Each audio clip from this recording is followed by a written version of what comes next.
자, 이어서 오늘의 작전도요. 좀 희망의 목소리를 담아 보도록 하겠습니다. 환율에 대한 이야기를 할 텐데 지금 워낙 여기저기서 원달러 환율 1,500원 시대 이야기하고 뭐 원화는 끝났고 앞으로 더 큰 경제 위기 오고 이제 이런 비관적인 전망이 굉장히 많지 않습니까?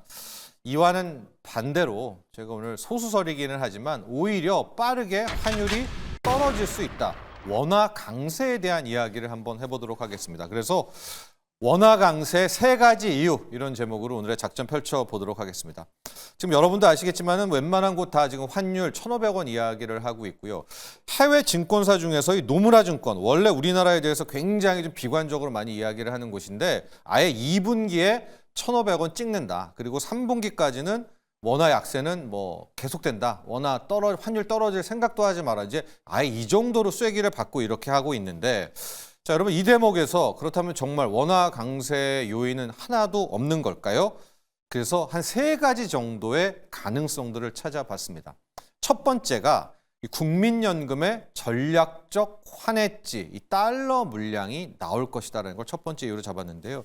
그 규모가 480억 달러, 60조 원이 넘습니다. 자, 이게 무슨 얘기야? 무슨 얘기 할 텐데요. 국민연금 같은 경우에는 해외 투자를 많이 하지 않습니까? 일반적으로 해외 투자를 할 때는 환 노출, 미국에 투자할 때는 뭐 달러 상승을 기대하고 하는 거니까 하게 되지만은 그 환율이 일정 부분의 표준 편차를 벗어나게 될 경우에는 이제 환해지를 실행하게 돼 있는 이제 그런 상황이 돼 있습니다. 그래서 지금 국민연금의 해외 투자가 4천억 달러지 않습니까? 그래서 환율 변동이 급증하게 될 경우에는 이 중에 한 10% 정도는 환해지를 걸어라라는 규정이 있습니다. 그게 무슨 얘기냐면 가령 뭐 1,450원, 1,500원이 됐어요. 지금 환율이. 그럼 현재까지는 어마어마한 환차익이 났을 거 아닙니까? 그러니까 이 정도 레벨로 표준 편차를 벗어났으면 여기에 환해지를 딱 걸어가지고 추가적으로 이만큼의 환차익은 먹어라 하고 그 정도가 바로 10% 정도를 이제 재량적으로 환해지를 걸 수가 있다라고 하는데요.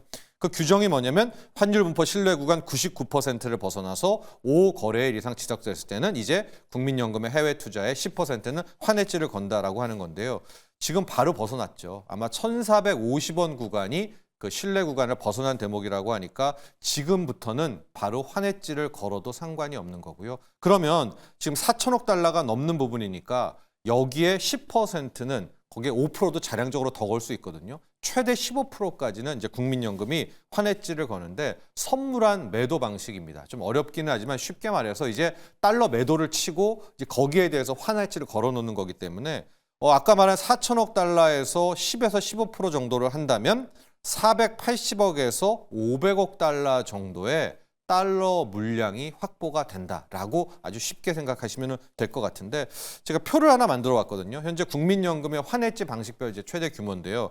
여기 말한 전략적 환해지는 그때그때 걸었다 풀었다 전술적 환해지는요 하는 거고 지금 오늘의 얘기는 저 중간 부분에 있는 전략적 환해지입니다.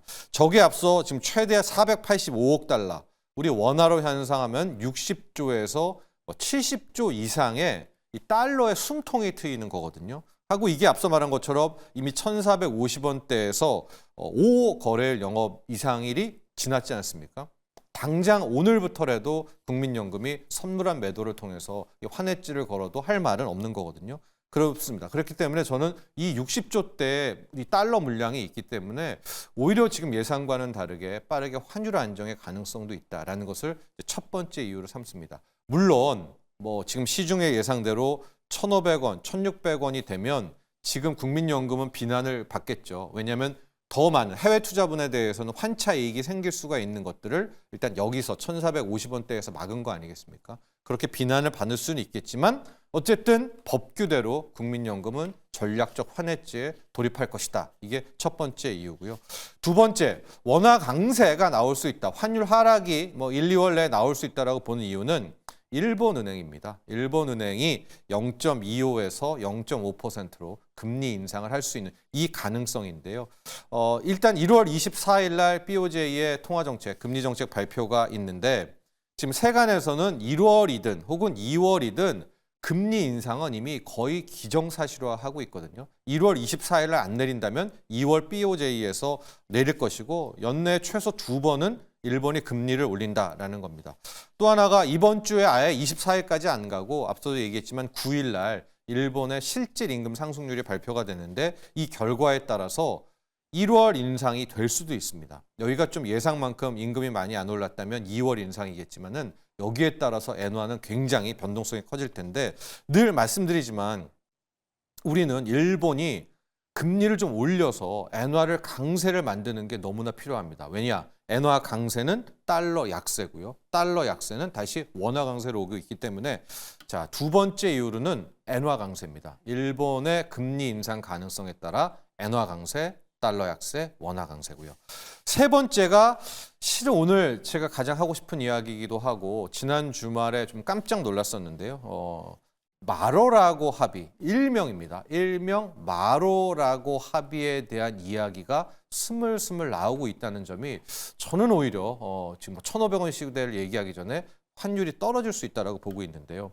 전미경제학회가 지금 미국에서 지난 주말에 열렸는데 이런 이야기를 하는 거예요. 그 세계 석학들이 트럼프 2.0 시대에는 오히려 트럼프가 약달러를 의도적으로 만들 것이다. 왜냐? 지금 트럼프가 하려고 하고 있는 저 관세 폭탄이도 하는 모든 정책들이 다 고금리, 고물가를 향해 가고 있기 때문에 이 부작용이 너무나 크다. 그러면 트럼프가 할 수 있는 건 뭐냐? 관세 폭탄을 때리겠다라고 압박을 하면서 인위적으로 해당국 통화를 강세로 만든다는 거죠. 그래서 미국의 무역 적자를 해소하는 이게 제2의 플라자 합의라고 이야기를 하는데 아마 우리 시청자분들이나 유튜브에 본 분들도 플라자 합의에 대한 이야기 굉장히 많이 알고 계시죠. 제가 짧게 좀 이야기를 하면 이제 플라자 호텔, 뉴욕 플라자 호텔에서 합의를 한 건데요. 1985년에서 86년으로 넘어가는 이제 85년 가을에 일본이 엔화 약세를 가지고 막 승승장구하고 독일도 수출을 너무 잘하고 미국만 계속 무역 적자가 나니까 플라자 호텔에다 다 불러놓고 인위적으로 엔화 강세, 독일의 이 파운드와 그 마르크와 강세를 인위적으로 시키는 겁니다. 거기에 명령을 다 따른 건데 당시에 플라자 합의를 받아들이면서 엔화가 얼마나 강해졌는지를 표로 하나 준비를 해왔거든요. 그때만 해도 지금 표를 보시면은 엔화가 굉장한 약세였었어요. 이제 80년대인데 그런데 플라자 합의에서 이제 미국이 다 불러놓고 야, 엔화 이제 강세로 바꿔 명령을 내리면서요. 달러 엔이 저때 240엔대가 순간적으로 한 1년 만에 140엔대, 120엔대까지 떨어지게 됩니다. 그러니까 일본 국민들은 쾌재를 불렀죠. 지금은 엔화 약세로 재산이 반토막이 났는데 저 당시에는 엔화가 강세가 되면서 일본 국민들의 저 재산이 2배씩 커지게 된 거예요. 평가 차익이. 그래서 일본이 버블 경제에 빠지고 일본 사람들이 해외여행 가다가 이제 89년에 폭락을 하게 된 이제 그런 상황이 됐는데요. 똑같은 일, 이걸 이제 제2의 플라자 합의, 마러라고 합의라고 이제 세간에서는 부르고 있는데요. 트럼프가 너 말 안 들면 관세 폭탄 터뜨릴 거야. 너네 통화를 강하게 만들어라고 하고요. 이번에 마러라고 합의는 지난번 플라자 합의가 엔화를 노렸다면 이번에는 위안화를 겨냥하고 있다라는 것이 이번 전미경제학회 세계 석학들의 발언입니다. 무슨 얘기냐? 지금 미국이 계속 무역 수지 적자가 나고 있잖아요. 그래서 중국한테 너 위안화 강세로 만들어. 그러면 관세 폭탄은 보류할게. 이런 식으로 위안화를 인위적으로 강하게 만들어서 버블 폭탄을 띄운다라는 건데 이게 이제 결과적으로는 안 좋게 됐죠. 일본에서. 그러나 저 앞단 막 환율이 떨어지면서 엔화가 강세될 때 일본이 엄청 좋아졌잖아요. 만에 하나 이번에 정말로 트럼프가 약달러를 공론화하고 마러라고 합의로 밀어붙여서 위안화가 강세가 된다면 지금 위안화 원화는 같은 바스켓이거든요. 그러면 우리 원화도 지금 예상과는 다르게 돌변해 버릴 수가 있습니다. 강세로. 그래서 자 오늘 한 주의 시작과 함께 너무나 지금 환율에 대한 걱정이 큰데 다시 한번 말씀드리면 소수설이기는 하지만요. 원화 강세의 세 가지 이유를 얘기해 드렸죠. 국민연금의 전략적 환해지 달러 물량 나올 수가 있다. 일본의 금리 인상 가능성 그 어느 때보다 엔화 강세 가능성 높아지고 있다. 그리고 세 번째 전미경제학회에서 나왔던 트럼프의 제2의 플라자 합의 마러라고 합의가 나오면서 약달러를 인위적으로 만든다는 이 세 가지 부분이 있기 때문에요. 환율에 대해서 뭐 비관적으로 하고 우리가 뭐 위기에 대응을 해야 되겠지만은 그 반대에 대한 상황도 존재한다는 것을 함께 알아보는 시간 가져오면 좋을 것 같습니다.